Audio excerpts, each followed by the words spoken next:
Hello and welcome to the PhD Life Raft podcast. I'm Emma Brzezinski and today I am talking to the gorgeous Tonya Vetter. We're talking about finding your why. We talk about why you don't need to have all the answers, and we also talk about the importance of good mentors. So I do hope you enjoy this episode.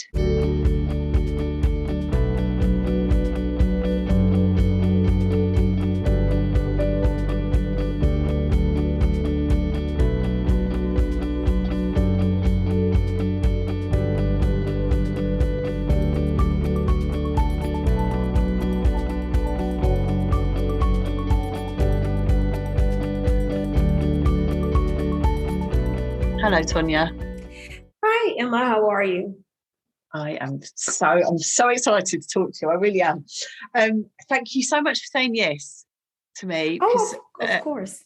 I think I'm always so grateful for people who respond to this random woman who just emails them. But I loved. I was just saying to you before we started, I just love your energy around the work, and I really wanted more people to know about what you're doing. So thank you for saying yes and coming here. Thanks for inviting me. When we got the email, I was like, sure, sign me up. Let's talk about it.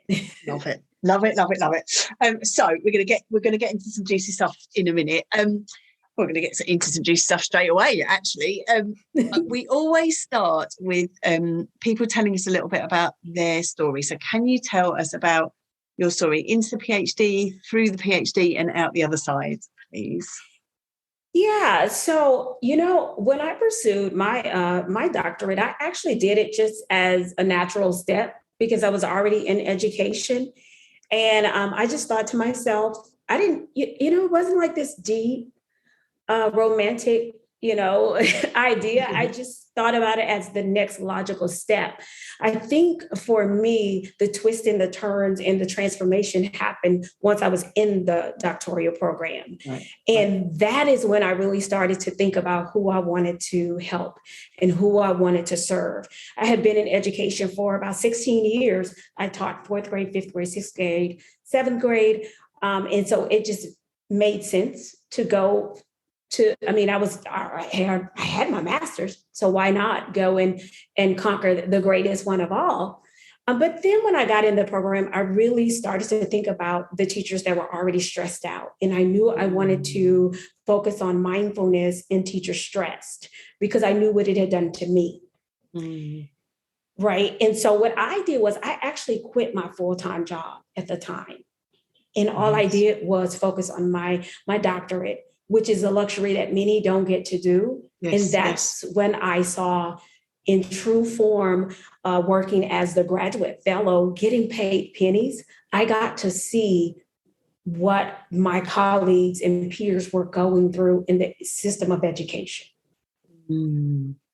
And it's interesting because I literally took the job I had as a graduate fellow and began to have compassion for students working on their PhDs because working in the lab, I heard the stories. I would hear them on their phones talking to their wives, their husbands, they were principals and the stress, and I would see meltdowns. So, but I didn't have that when I was in my program because I was not working full time. Right. That's a privilege. That's actually privilege. Yeah. That's actually privilege. So when people, put just a race on privilege, I argue back because I've lived it. Mm. You see, so that was privilege in those situations. That was a privilege, and so it was something I started to accept as an idea that God wanted for me to have as serving others. And I did it under mindfulness and stress as my focus for the PhD program. And that's what I focused on. What I didn't like was the quality of support we experienced as students working on our PhD. Mm. And that was the other layer of when I was going through it.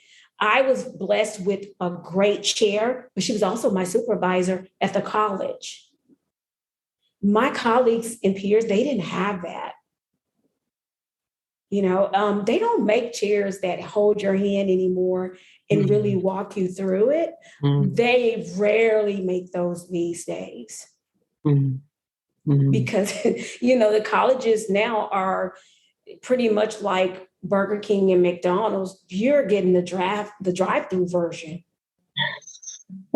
Right? Yeah, you get the drive-through version, right? So I just literally kept a list of everything that I got from Dr. Reed. Right.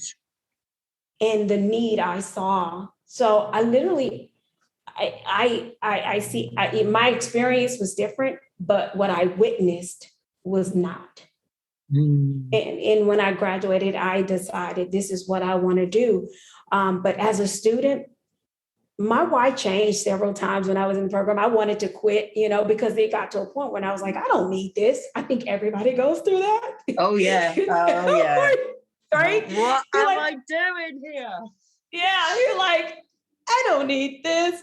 And one of my other mentors, because I keep mentors. I have mentors I had a mindfulness mentor. And I think doctoral students have to have that if you want to do beyond well. And then I had my dissertation mentor. But my mindfulness mentor said, no, you need this. You need this to have a seat at the table. And it got me back in line. Yeah. And gorgeous. Yeah.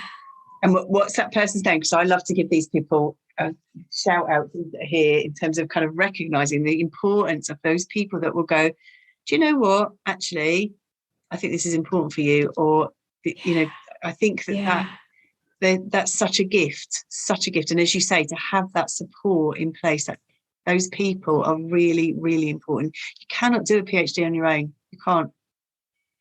Yeah. And I think that was the other reason why, in many ways, I did fare differently, because I had the mentor and I was in a face-to-face program. So I wasn't in an online program. However, when I graduated, I worked for both. So as a company, I'm able to understand the challenges of both. And the stuff I see is just like, it's like, I can't believe it, because the price is still the same. It's like, but the quality of experience there's so much when you learn in the program. There's something to the experience. There are questions. You get more from the questions you ask. And so if you're not able to have those conversations, then it's a disservice. And I was able to have those conversations with my cohort. That was essential. That was essential in my experience. So I think things like that really developed me quickly as a student. Well, I think that you were I think that sense of to honor you looking out and recognizing that those kind of conversations were important, recognizing that there's a sense of the quality of the experience that you have as well. And yes, not all PhDs are equal in terms of the quality of experience that you have. So you went through this journey and you decided that actually what you want to do is to help other people go on that journey. So that's what you do now. I love it, and we'll have your details in the show notes in terms of finding out about the work that you do with people. But I always ask before we do the recording in terms of what people would like to talk about, and you suggested a brilliant topic, very close to my heart, in terms of your why and thinking about your why. So tell us a bit about the why, and why. See what I did there? It is important to the journey, the PhD journey. Yeah. So one of the things I noticed when I was in my program is that when the first day, you're that beautiful first week of school when everyone has to introduce themselves and tell why they're in the program. And even when I work with clients, that's one of the questions I ask. I noticed really quickly that the whys was for a reason that was from the outside. Mm-hmm. And so pursuing your PhD from the inside simply means that we pursue our PhDs or our doctorates from a place of wholeness and healed. Wholeness and being healed. What that means is, instead of us saying, well, you know, I had a teacher that never believed in me, or I have a boss that told me I would never do it. Instead of that, we're talking about, I want to do this because I care so much about blank, blank, blank. That's different. Yeah. That's different. That's from a different space. And I kept hearing, you know, stories about, well, I was abandoned and wanting to prove worth. As opposed to, that's from an outside. You would have to literally stay angry at a person to stay motivated. However, if you think about who you want to serve and what you care about so much, because it brings you so much joy, that is from a different place. That's from a place of wholeness and being healed. I love it. I love it. I think this sense of external referencing, internal referencing is so important in the PhD, because, as you say, there's a completely different energy to it. It is countercultural, of course, because we're encouraged to externally reference, and people are not always going to be that happy if we start to internally reference. But it's such a game changer, game changer. So how do people go through that process? Because, as I say, it is countercultural. It isn't necessarily where you're going to go to first. Yeah. Hey, you know what? Honestly, it's not they, of course, now I'm going to be honest, my clients, they want to throw a shoe at me, but the truth is this, but here's the thing. The truth is this, you got to let the stories go, because if they're not serving you at some point, you got to let them go. You cannot hold on the past and future at the same time. The bottom line is, you've got to be willing to let it go to be of service to others. That's it. You got to make a decision. And that's where I meet them. Well, let's make a decision, right?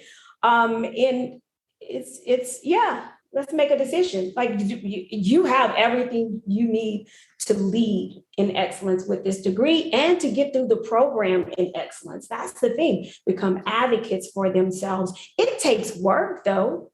And they have, I think it's important to be really focus on who we want to serve. I think the degree, it is just an extension of the work we are. It's not who we are. It's just an extension of the work we do. It's not the sum total. For me, working with African Americans, this is especially important. Especially important that I let them know, let's talk about this. You are more than a race. You are more than this degree, right? This is just a part of the puzzle. This is not the whole puzzle. Leave them that space. I love it. And as you say, that sense of groundedness.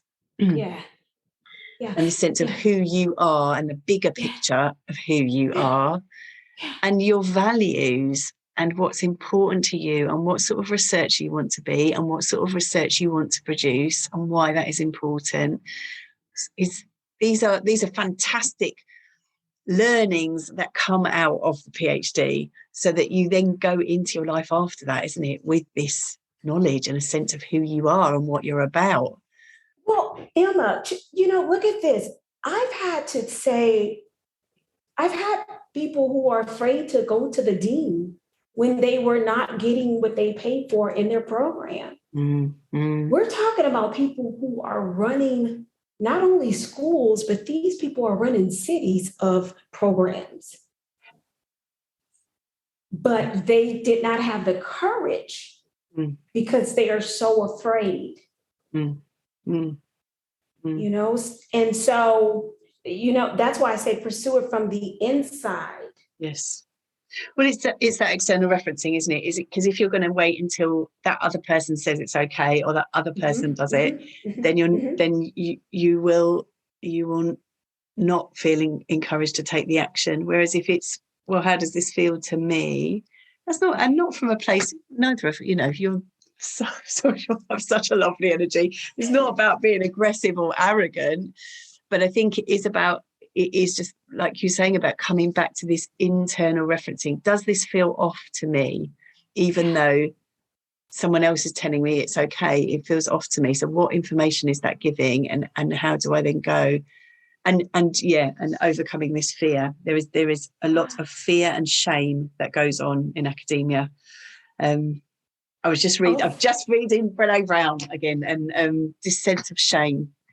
And shame is big, especially in the educators circle. So I work with educators.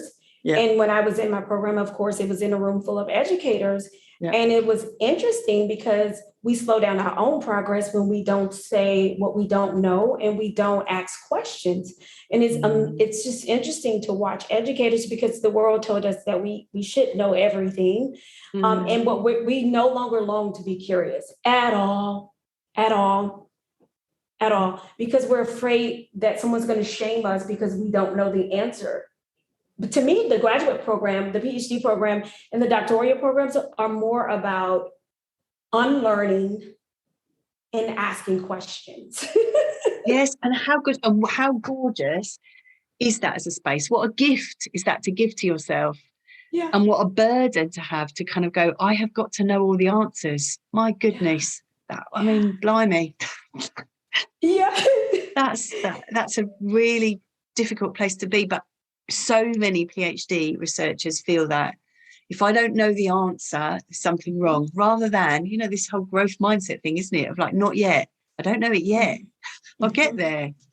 And I just love the way that you work with people in just encouraging them, literally encouraging them to step out and trust themselves in that situation.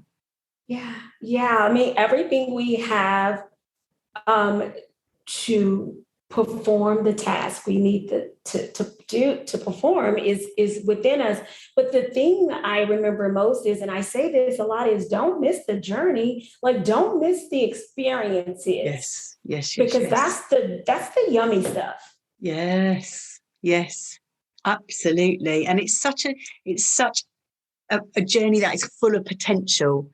Yeah. Full of potential. You're going to discover so much. I love it. And this sense of being a learner as a gift, as a treat. It's a treat really to yourself. As a treat to yourself. Rather than seeing it as, well, I think the difficulty is, isn't it, that academia can really infantilize people and really take away their own sense of, their own power. Like you say, there's people coming there who are doing amazing work. They have incredible careers. And now they feel like they don't know anything. And now they feel, do. and that, I mean, it basically isn't true. It's not true. Yeah. And I tell them, because we have, I have one-on-ones with my clients, and then most of them are principals, or even one of them is a vice president of a college. But it's so interesting because they say, "Oh, Dr. Vetter, I don't know APA," and I was like, no one writes like that in real life. Like, relax, like it's okay, And it's the shame factor. It's like, no, you just got a great opportunity to learn something new. Period. Like it's not accepted like that. And so I try to I want to push them to think differently. And that's the thing. Believe it or not, in America, educations and educators are more encouraged to fit in, to this group thinking. But when you want to offer a service that is changing the world and changing lives, you can't think like everyone else. I mean, what is the point? You're not going to get different results like that. Yeah. So that Yeah. takes courage. That takes courage. Yeah. Well, and this sense of, PhD researchers are the people who are truly at the cutting edge, truly taking research forward, truly, it's exciting. And that sense of that, again, like you say, that takes real courage to do that work. And social media doesn't help now, because if you don't think like everyone else, they eat you alive. So I watch my clients and they're like, I can't, so what ends up happening is in the PhD programs and doctoral programs, and even when I was in my program, we started seeing watered down research, and I just encourage people to write useful, helpful studies, because, people will depend on it. Somebody will go back and say, refer back to your work, and what will they say about it? Well, this is the thing, isn't it? It's like, it is a gift. And like you say, it is a service. Doing this work is a service. And the people who cite you, well, I always, with my undergraduates, and I truly believe it, my undergraduates, I always used to say, researchers, they love letters. People are telling you about things that they love. And so I think that this PhD journey, you're sharing your passion, and that's a gorgeous thing to do, but that's a vulnerable thing to do as well. It really is. Your passion. It is. But I always say the one who has the pen is the one who's writing the story. I like that very much. Very much. It's true. And so if we don't like the story, we can change the story. And I tell, my clients that we can write a different story. How long are we going to call our children disadvantaged? Stop calling them that. Right. Let's change the story. I love it so much. So just recognizing the power we have within, and they're like, oh, you're right. I do have the pen. Yeah, you're writing this dissertation. Yeah. You have the pen, so you have the power right now. Use it well. Brilliant. There's so much more I would love to ask about your work and your processes, because you call things out, and I love it. Thank you. But I am aware of time. But I always ask people at the end to give us a top tip or a takeaway. So we've thought about owning your why and thinking about really what's important to you and your values and those kinds of things. Have you got any thoughts that people can take away, action steps, top tips? Yeah. So the process of getting a PhD and doctorate, it is going to be challenging. You'll have bumps along the way. Don't take them personally. Think about what you want to offer and who you want to serve as much as possible along the way. This will make every step worth it, every time. Put a face with every single step, and you'll get through it. Face for every step. I love that. Yeah, it's like writing your acknowledgements first, isn't it? It really is. This is for. Absolutely. Tonya, thank you so much for being here. Thank you for the work that you do, and for the way that you serve the people that you are working with. And thank you all for listening. Thank you for inviting me, Emma. This has been a pleasure.